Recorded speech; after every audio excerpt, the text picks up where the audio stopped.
बहुत से व्यक्तियों के बारे में तरह तरह की अटकलें लगाई जाती हैं। संत कबीर को हिंदू कहा जाता है और मुसलमान भी। इसी प्रकार संगीत सम्राट तानसेन को कुछ लोग मुसलमान बताते हैं तो कई हिंदू। परंतु इतिहासकार के अनुशीलन पर अब तक जो तथ्य प्रकाश में आए हैं उनके आधार पर सिद्ध होता है कि तानसेन नगर ब्राह्मण थे। उनके पूर्वज गुजरात से बेहट ग्वालियर की ओर आकर बस गए थे। वे अकबर के नवरत्नों में से थे और अकबर प्यार से उन्हें मियाँ तानसेन कहा करते थे। शायद इसी मियाँ शब्द के कारण पंडित तानसेन के संबंध में भ्रम की स्थिति बढ़ती गई। वे अद्भुत प्रतिभा संपन्न थे, मधुर स्वर था और हृदय रसपूरित। नगर कुल में जन्म लेने के कारण सात्विकता के संस्कार जन्मजात थे। घर में भक्ति भाव, भजन एवं कीर्तन आदि का वातावरण होने के कारण उनकी प्रतिभा को मुखरित होने का अवसर मिला। पिता के निर्देश से वृंदावन धाम गए और वहीं स्वामी हरदास के पास जाकर संगीत साधना की। उन्हीं के आशीर्वाद के कारण तानसेन को दीपक राग के स्वरों के सही संघान का ज्ञान और अनुभव प्राप्त हुआ। संगीत में निष्णात होने पर उन्हें बांधवगढ़ नरेश राजा रामचंद्र ने अपने दरबार में बुला लिया। इन्हीं दिनों उन्होंने विभिन्न राग रागनियों की काव्य रचना की। कबीर, सूर, तुलसी के भजनों की तरह उनकी रचनाएं भी शास्त्रीय संगीत के क्षेत्र में घरों, मंदिरों और दरबारों तक प्रसिद्धि पाने लगीं। सम्राट अकबर ने तानसेन के बारे में सुना। मंत्रों से यज्ञाग्नि प्रज्वलित करने की बात हिंदुओं के लिए भले ही अविश्वसनीय न हो, किंतु मुसलमान के लिए एकाएक काबिल एतबार नहीं। शहंशाह को जब दीपक राग की खूबियों का पता चला तो वह तानसेन को अपने दरबार में रखने के लिए आकुल हो उठे। उन्होंने सेनापति मिर्जा अजीज को बांधवगढ़ भेजकर तानसेन को आगरा बुलवा लिया। राजा रामचंद्र को मनसबदारी और खिलतें बख्शी गईं। तानसेन आगरा में रहने लगे। बादशाह के साथ शिकार या सैर पर जाते, वहीं उनकी फरमाइश पर संगीत सुनाते। धीरे धीरे दोनों आपस में एक दूसरे के नज़दीक होते गए। इसी बीच दरबारियों ने बादशाह से गुजारिश की कि उन्हें भी तानसेन का संगीत सुनने का मौका दिया जाए। बादशाह ने मंजूरी दे दी। दरबार खचाखच भरा था।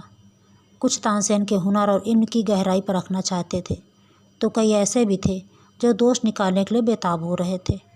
अकबर ने मुस्कुराकर कहा, मियाँ, आज हम ध्रुपद सुनना चाहेंगे। तानसेन ने सिर झुकाया, साजिंदों की ओर संकेत किया जिन्हें वे अपने साथ बांधवगढ़ से ले आए थे। तानपुरे के लहराते राग में उनका कंठस्वर मृदंग की ताल पर गूंजने लगा। बादशाह और दरबारी सभी तन्मय हो उठे। लगभग 3 घंटे तक सुध-बुध खोए से रहे। गायन की समाप्ति पर सारा दरबार एक स्वर में कह उठा, आफरीन, बेहतरीन, लाजवाब। तानसेन को दरबार के 9 रत्नों में शामिल किया गया और खिलतें बख्शी गईं। चित्तौड़ पर फतेह हासिल हो चुकी थी। जश्न मनाए जा रहे थे, मगर अकबर का दिल हल्दी घाटी में मचाई गई खुरिंची से बेचैन था। उनकी आंखों के सामने चित्तौड़ के साके के धुएं के अंबार उठने लगे। हृदय में अंधेरा छाया रहता, भयानक सूनापन। अपनी परेशानी किसी से भी जाहिर नहीं कर पाते। हंसी, दिल लगी, नाच गाने, हरम की खूबसूरत बेगमें, अफीम, शराब, सब कुछ नाकाम साबित हुए। एकाएक उसे ख्याल आया, मियाँ तानसेन, ये खौफनाक अंधेरा वही हटा सकते हैं। फौरन तानसेन को तलब किया गया। शाम हो रही थी। बादशाह अपने खास महल में तकिए के सहारे बैठे क्षितिज पर बढ़ते अंधेरों को देख रहे थे। तानसेन हाजिर हुए। बादशाह ने कहा, मिर्जा तानसेन, माँ बदौलत को बेहद परेशानी है। आँखों के सामने और दिल में एक अंधेरा महसूस हो रहा है। हमने सुना है दीपक राग में अंधेरा दूर करने की ताकत है। तुम्हें इसका इल्म और हुनर है। सुनाओ, ताकि इस मनहूस अंधेरे से निजात पा सकूं। आज इसीलिए शमादानों में रोशनी की इजाज़त नहीं दी गई है। गाओ मियाँ, ऐसा गाओ कि गम और खौफ का अंधेरा काफूर हो और सारा आलम रोशन हो जाए। तानसेन स्तब्ध रह गए। दीपक राग छेड़ने का कितना भयंकर परिणाम हो सकता है, इसे सोचकर उनका मन कांप उठा। किंतु शाही हुक्म को टालना संभव नहीं था। सरस्वती और गुरु का स्मरण कर सर्वप्रथम वैदिक मंत्रों के उच्चारण से अग्नि का आवाहन कर दीपक राग में गाना शुरू किया। निष्दिन सिलगत रहत महान अग्नि, ओंकार पृथ्वी पाताल आकाश तिनके वशन, दर्शन प्रकाश आधार, सकल ज्योति अग्नि ज्वालामय ओंकार, तू विचार आगम निगम, दूर करो सकल अंधकार। कहे मियाँ तानसेन, सुन गुनी अकबर सही, धरण उद्धारण करण मंगल दीप मान ज्ञान, ब्रह्मावतार शिव ओमकार। मृदंग निनाद के साथ ओमकार की ध्वनि बारंबार गूंज उठी। ऐसा लगा मानो दिशाएं तरंगित हो उठी हों। तानसेन स्वयं आंखें मूंदे हुए ओंकार ध्वनि पर झूम उठते। एकाएक बिजली सी कौंधी, समादान जल उठे, खास महल जगमगा उठा। बादशाह ने कहा, हमने दीपक राग की करामात के बारे में सिर्फ सुना था, आज चश्मदीद हुए। तस्कीन के साथ सुकून भी हासिल हुआ। तुम्हारे इस हुनर की कीमत चुकाई नहीं जा सकती, फिर भी हम तुम्हें 2 लाख अशर भी भेंट करते हैं। अनुकूल परिस्थिति न होने पर दीपक राग गाने का वही परिणाम हुआ जिसका अंदेशा था। तानसेन के तन बदन में जलन होने लगी। मेघमल्हार राग ही इसे शांत कर सकता था, किंतु गायक के लिए इसको स्वयं गाना नहीं बल्कि सुनना जरूरी था। तानसेन ने बादशाह को अपनी समस्या बताई और उनसे आदेश लेकर सोमनाथ महादेव के दर्शन के लिए सौराष्ट्र चल पड़े।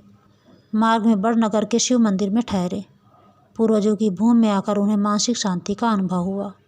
भादों बीत रहा था, फिर भी वर्षा नहीं हुई थी। धरती तप रही थी। अनावृष्टि और अकाल से त्राही त्राही मची हुई थी। परंपरा के अनुसार महिलाएं भजन कीर्तन करती हुई भगवान से वर्षा के लिए प्रार्थना कर रही थी। सहसा तानसेन को लगा कि उनके देह की तपन धीरे धीरे कम हो रही है। मेघमल्हार में उन्होंने अपनी ही रचना के शब्द सुने। नाचति चपल चंचल गति, ध्वन मृदंग घन भेदत जात, कोकिल अलापात पपैया आस देत, सुगर सुर मोर ध्यावत, दादुर तार धार धुन सुनियति, रुंझुन धुन पर नाचत। तानसेन प्रभु शिव सोमनाथ रस पीयूष सरसावत। अपूर्व माधुर्य था स्वरों में, सचमुच मानो कानों में अमृत रस पड़ने लगा। शरीर की जलन मिट गई। बीड़ा मृदंग और स्वर की दुनिया में वे आत्मविस्मृत हो गए। थोड़ी देर बाद आकाश में घटाएं उमड़ आईं। जोरों की वर्षा होने लगी। तानसेन का तनमन स्निग्ध हो उठा। उधर सूखे तालाब भरने लगे। धरती की प्यास मिटी। जनता में हर्षोल्लास छा गया। तानसेन ने उसी मंदिर में रात बिताई। एक ही प्रश्न उनके मन में बार बार उठ रहा था कि इतने शुद्ध रूप से मेघमल्हार गाने वाली वे ललनाएं कौन थीं। पुजारी से पता चला कि स्थानीय जमींदार नीलकंठ राय की वे दोनों पुत्र वधुएं हैं और भक्त नरसिंह मेहता की पुत्री नानी बाई की दोहत्री। नाम है ताना और रीरी। बड़नगर में बात छिपी नहीं रही कि मंदिर में तानसेन ठहरे हुए हैं। राय नीलकंठ स्वयं उनसे मिलने आए। पता चला कि वे संगीत प्रेमी हैं और गुरु भाई भी। भजन कीर्तन का विशेष आयोजन किया गया। तानसेन सहर्ष सम्मिलित हुए। ताना रीरी के गायन के उपरांत उन्होंने भगवान हाटकेश्वर पर स्वरचित एक भजन सुनाया। लोग भाव विभोर हो उठे। तानसेन आगरा लौटे। इस घटना की चर्चा उन्होंने किसी से नहीं की, क्योंकि वे जानते थे ताना रीरी के सौंदर्य और गुण की विशेषताओं की बातें आगरा में क्या परिणाम उपस्थित कर सकती हैं। फिर भी उनके पहुंचने से पहले ही अकबर को पूरी जानकारी मिल चुकी थी। नीलकंठ राय के किसी द्वेषी ने ताना रीरी के सौंदर्य और गायन कला की बातें बढ़ा चढ़ाकर बादशाह को लिख भेजी थी। बादशाह को तो ऐसे मौके की तलाश रहती ही थी। फौरन एक वरिष्ठ सरदार को बाड़नगर भेजा और जैसे भी हो दोनों बहनों को हाजिर करने का हुक्म दिया। बाड़नगर पहुंचकर सरदार ने नीलकंठ राय को शाही हुक्म सुनाया। चारों ओर हाहाकार मच गया। ताना और रीरी ने भी स्थिति की गंभीरता को समझा कि बादशाह का इशारा केवल मेघमल्हार सुनना नहीं बल्कि कुछ और भी है। गांव के बड़े बूढ़े और विशिष्ट जनों की सभा बुलाई गई। अकबर से टकराने का तो सवाल ही पैदा नहीं होता था। दोनों बहनों को आगरा भेज दिया जाए या सारे गांव को मटिया भेंट होने दिया जाए।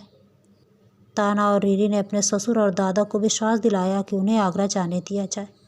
कुल की मर्यादा और सतीत्व को वे अछूत बनाए रखेंगी। भगवान हाटकेश्वर उनकी रक्षा करेंगे। चुने हुए दरबारी और नवरत्नों के साथ दीवाने खास में गाने की महफिल का इंतजाम किया गया। तानसेन के विशेष आग्रह पर दोनों बहनें पर्दे के पीछे बेगम और शहजादियों के बीच बैठीं। बादशाह ने मेघमल्हार गाने का हुक्म देते हुए मुस्कुराकर कहा, हम देखना चाहेंगे कि कार्तिक महीने में बारिश मुमकिन है या नहीं। इधर साजिंदे ने सुर संभाला। उधर पर्दे के पीछे से उदासी भरी स्वर लहरी फूट निकली। ऐसा लग रहा था जैसे जीवन का समस्त रस शतधार होकर चतुर्दिक फैल रहा है। बारिश कब शुरू हुई इसका किसी को आभास तक न हो पाया। स्वर लहरी थम चुकी थी। पर्दे के पीछे फर्श पर पानी बढ़ने लगा। बेगम और शहजादियाँ उठ उठकर अपने महलों में जाने लगीं। उन्होंने देखा कि खून के सैलाब में दोनों बहनें एक दूसरे का हाथ पकड़े चिर निद्रा में शांत भाव से सो रही हैं। उनके वक्ष स्थल से रक्त की धारा बह रही थी और पास ही 2 कटारें पड़ी थीं।